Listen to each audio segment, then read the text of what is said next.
Desemprego cai para 6,9%, menor índice do trimestre desde 2014.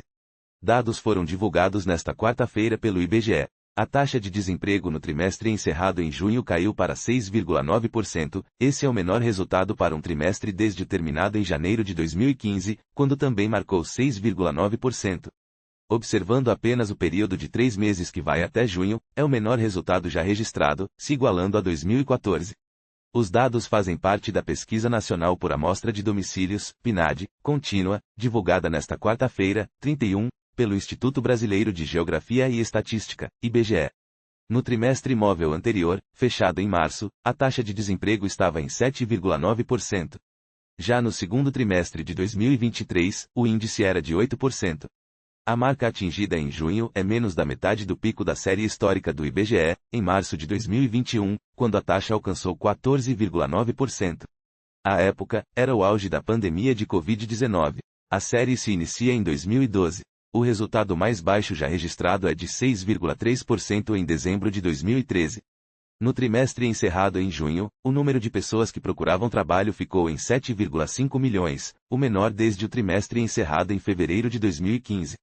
Isso representa queda de 12,5% no trimestre. Já em relação ao mesmo período do ano passado, a redução foi de 12,8%. A população ocupada renovou mais um recorde, atingindo 101,8 milhões de pessoas. Esse contingente é 1,6% maior que o do trimestre anterior e 3% superior ao do mesmo período do ano passado. Cenário. A coordenadora de pesquisas domiciliares do IBGE, Adriana Beringui, apontou que as 3 atividades com alta da ocupação foram o comércio, a administração pública e as atividades de informação e comunicação. A pesquisadora explicou que o comportamento do nível de emprego é reflexo de melhora do quadro geral das atividades econômicas e do crescimento da renda e da população. Segundo ela, empresas e instituições vivenciam esse aquecimento econômico e fazem com que mais trabalho seja demandado para a produção de bens e serviços. É um mercado de trabalho que vem respondendo satisfatoriamente à melhoria do quadro macroeconômico, seja com crescimento do contingente de ocupados, como também a aspectos relacionados à melhor qualidade, mais emprego com carteira e tendência do crescimento do rendimento médio dos trabalhadores, afirmou. Ela acrescenta que os resultados não podem ser mais atribuídos unicamente à recuperação pós-pandemia. Agora, em 2024, a gente tem um mercado de trabalho que tem respostas não apenas a um processo pós-pandemia, mas também do funcionamento da atividade econômica, em um cenário mais relacionado a medidas macroeconômicas, que acabam favorecendo a absorção dos trabalhadores. Formais e informais. O número de empregados no setor privado também foi o máximo já registrado, 52,2 milhões, impulsionado por novos recordes do total de trabalhadores com carteira assinada, 38,4 milhões, e sem carteira, 13,8 milhões. O emprego com carteira no setor privado não está deixando de crescer em função do aumento do sem carteira. A expansão simultânea de formalizados e não formalizados, ressalta Adriana Beringui. A população formal vem crescendo em ritmo maior que a informal. Entre o primeiro e o segundo trimestres, os informais cresceram 1%, e os formais, 2%, emenda. A taxa de informalidade, que inclui empregados sem carteira assinada, empregadores sem CNPJ e trabalhador familiar auxiliar, ficou em 38,6% do total de ocupados, contra 38,9% no trimestre encerrado em março e 39,2% no mesmo trimestre de 2023.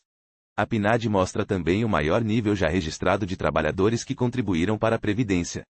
Foram cerca de 66,4 milhões de pessoas, patamar que responde por 65,2% da população ocupada.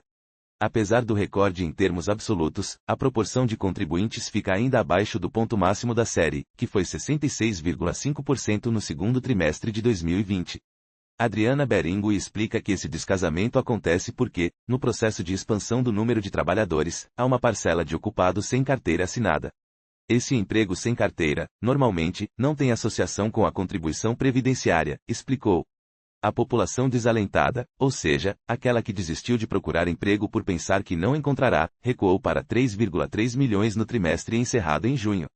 Isso representa uma redução de 9,6% no trimestre. É também o menor contingente desde o trimestre encerrado em junho de 2016, 3,2 milhões.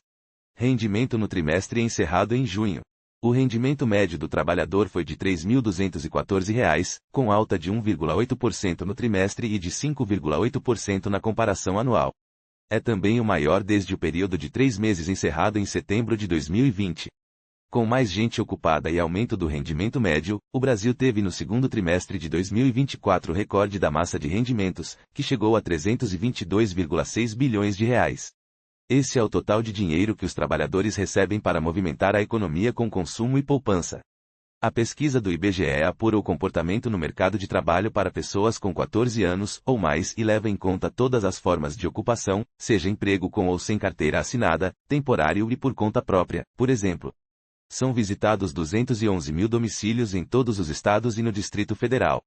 CADE de divulgação do IBGE acontece um dia depois de serem conhecidos os dados do Cadastro Geral de Empregados e Desempregados, novo CADE, compilado pelo Ministério do Trabalho e Emprego. Diferentemente da PNAD, o CADE traz dados apenas de emprego com carteira assinada. O Brasil fechou o mês de junho com saldo positivo de 201.705 empregos, o que representa expansão de 29,5% ante o mesmo mês do ano passado. O resultado decorreu de 2.071.649 admissões e